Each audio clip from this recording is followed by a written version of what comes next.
comité d'organisation, je voudrais les féliciter parce qu'au départ, ce n'était pas évident. Leur budget était très loin d'être mobilisé. Les parties prenantes étaient très loin d'être toutes sensibilisées et sensibles à cette question pourtant aussi importante que la question des enfants en situation de rue. Si vous avez réussi, c'est certainement parce que vous avez travaillé avec abnégation, vous avez travaillé dans la solidarité. Et je voudrais vous saluer toutes, mais saluer d'abord, vous comprendrez ma fierté, votre présidente, l'honorable députée Aïda Sow Diawara. Madame le maire, je suis fier, les gens le comprendraient, vous êtes mon maire, puisque je suis citoyen de la commune de Golfe Sud.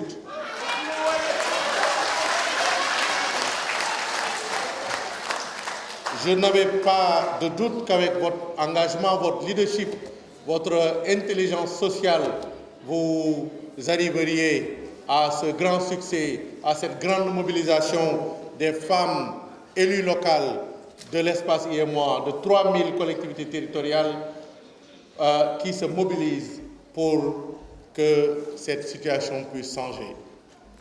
Je voudrais par la suite remercier nos autres, j'allais dire nos collègues, femmes et hommes venant de 7 autres pays de l'IEMOA et ayant accepté, malgré la distance et les calendriers extrêmement chargés, on le sait, en fin d'année, accepté de venir pendant quelques jours réfléchir avec nous ici à Dakar autour de cette grande problématique.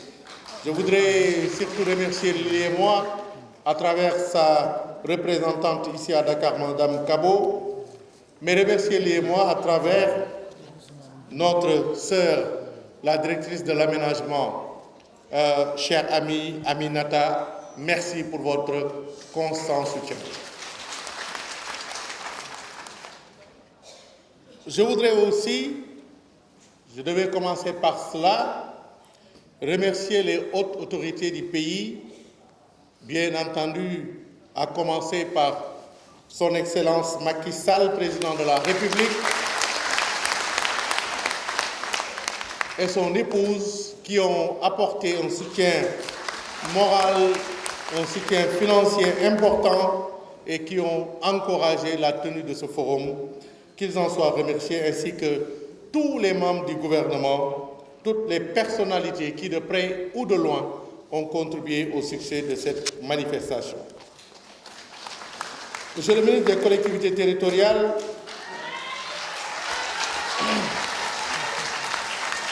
chers collègues maires, nous constatons et vivons tous les jours votre disponibilité à notre égard. Votre compétence ne se discute plus, mais nous sommes impressionnés par votre engagement exemplaire pour toujours une mise en œuvre réussie des missions qui vous sont confiées. Vous êtes vous-même maire, vous comprenez très bien les enjeux et les mécanismes des collectivités territoriales. Cela participe certainement à faire de vous le meilleur partenaire que l'on puisse avoir. Nous saisissons juste l'opportunité de cette tribune pour vous renouveler notre disponibilité à toujours être à vos côtés pour faire en sorte que l'acte 3 de la décentralisation et la territorialisation des politiques publiques puissent réussir comme le souhaite le président de la République. Je voudrais enfin saluer ici nos sœurs et collègues élus locaux venant de toutes les contrées du Sénégal, venant de Kédougou, de Salémata, de Saraya, de Bani Israël, de Matam, de Waoundé, de Kaffrine, de Foundiougne, de partout du Sénégal. Vous avez bravé les distances parce que vous avez compris que l'enjeu de l'enfance en vaut la chandelle. Merci d'être là à nos côtés.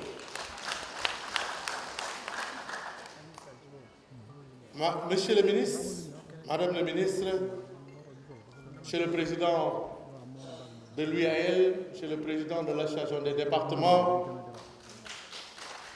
les collectivités territoriales et les territoires sont fortement interpellés et doivent être grandement impliqués pour juguler et enrayer le phénomène des enfants en situation de rue pour plusieurs raisons. J'en citerai que 3. La première est que ce fléau des enfants en situation de rue se constitue et se développe concrètement sur les territoires locaux dont l'administration et la gouvernance relèvent au premier chef des collectivités territoriales.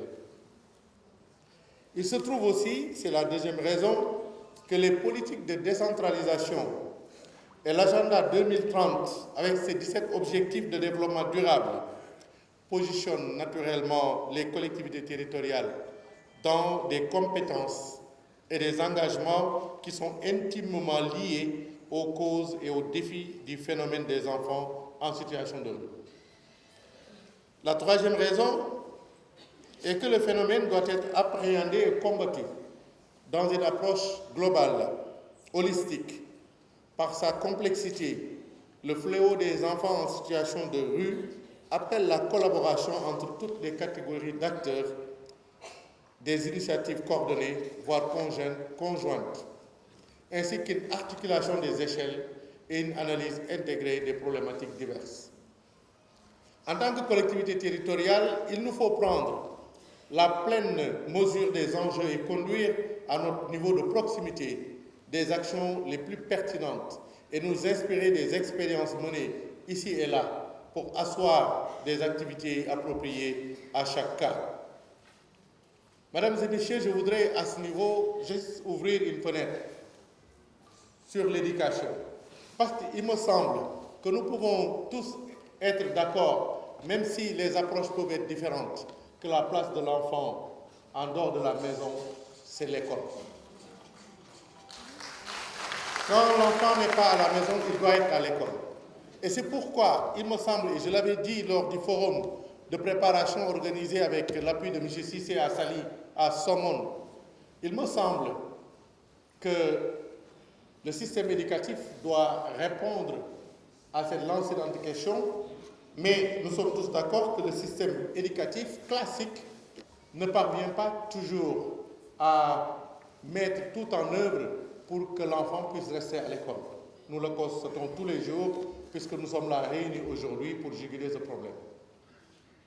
Nous savons, pour prendre l'exemple du Sénégal, que nombre d'enfants sont pris en charge par les daras, qui, il faut le dire pour le saluer, jouent un rôle extrêmement important dans l'éducation des enfants, même si elles ont des difficultés réelles, parce que justement, les politiques publiques d'antan ne les ont pas correctement et suffisamment prises en charge.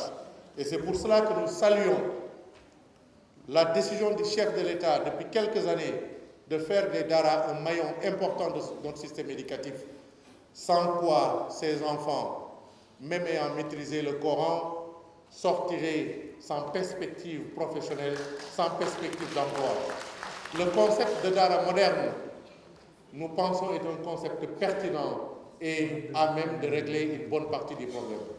Mais en dehors de l'école et en dehors des daras, nous savons que tous les enfants ne réussissent pas comme on pouvait le souhaiter, parce qu'ils n'ont pas toujours les mêmes profils, mais parce que parfois ils ont des difficultés même de nourriture ou de prise en charge. Et donc nous constatons qu'un flux important d'enfants sort du système éducatif. Depuis des dizaines d'années, un système comme les centres de sauvegarde permettait de reprendre une partie de ce flux important pour les réinjecter dans le système. Nous constatons, et c'est un message que nous adressons aux autorités ici présentes, que depuis quelques années, ces centres de sauvegarde présentent des difficultés budgétaires, des difficultés organisationnelles, même des difficultés de disponibilité de ressources humaines.